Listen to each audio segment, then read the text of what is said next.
Take a break from your busy schedule and join Harold Sala for Guidelines, a 5-minute commentary on living. Christine Chubbuck flipped her long hair away from her face as she sat down, preparing to do the news on her morning television show. Looking down at the script in front of her, she began reading a couple of routine network news stories. As her hand shook ever so slightly, she then looked directly into the lens of the camera and said, "In keeping with Channel 40's policy of bringing you the latest, we bring you another first, an attempted suicide." Then, reaching into a bag where she kept puppets that she sometimes used on her show, she took a .38 caliber revolver and put it to her head. She slowly squeezed the trigger and then slumped over on the floor. One of the camera women ran over, expecting her to be doubling over with laughter. She later told newsmen, "I thought, what sick humor. But when I saw her stretched out, I said, she's done it, she shot herself." And Christine Chubbuck had taken her own life in front of a large live television audience, which was a very sad and grim first. On at least 4 other occasions, lives had been taken by others in front of TV cameras. But never before had someone so dramatically taken his or her own life in the presence of so many. Hours after the shooting, the story was on radio, television, and the front pages of newspapers all over the world. TV star kills self. On-camera suicide read headlines from Tokyo to London to Australia. It was a first, but a sad one. 2 questions came to the minds of many. One, obviously, why would such an attractive, talented young woman take her life when it seemed she had so much going for her? And then, why would she do it live on television?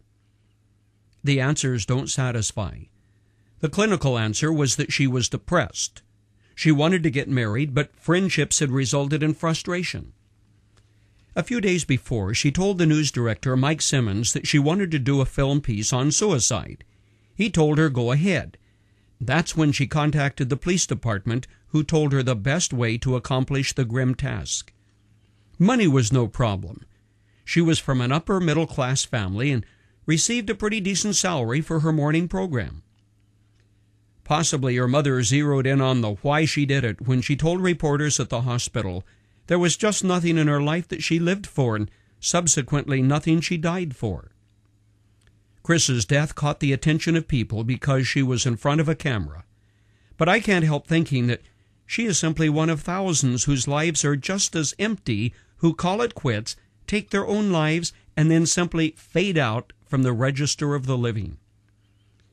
I couldn't help thinking how different it might have been if someone, sometime, somewhere, had told her that God loved her and had a plan for her life. When someone becomes a Christian, says Paul in 2 Corinthians 5:17, he becomes a brand new person inside. He is not the same anymore. A new life has begun. I'm thinking of another woman who received one of our Guidelines booklets and then threw it aside. In a mood of despondency, she attempted to take her own life. But when the dullness of the sleeping pills wore off, she picked up that booklet, Guidelines for Peace of Mind, and began reading. That day she quietly invited Jesus Christ to come into her life. And what happened? She became a different woman. Question: is Christianity a crutch for the weak and infirm? No, he only completes the void in the human heart. Friend, don't settle for anything less than the God-filled life whereby he satisfies your soul and your longings.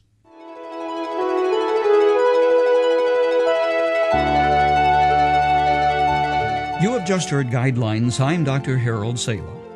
If you have access to the internet, you can listen to what you've just heard. You can download it in MP3, or you can print it out. You can share it with a Bible study or meditate on it or pass it on to a friend. The homepage on our web is guidelines.org. If we can provide help or counsel or prayer, get in touch with us. That's why we're here. Send your email to guidelines@guidelines.org.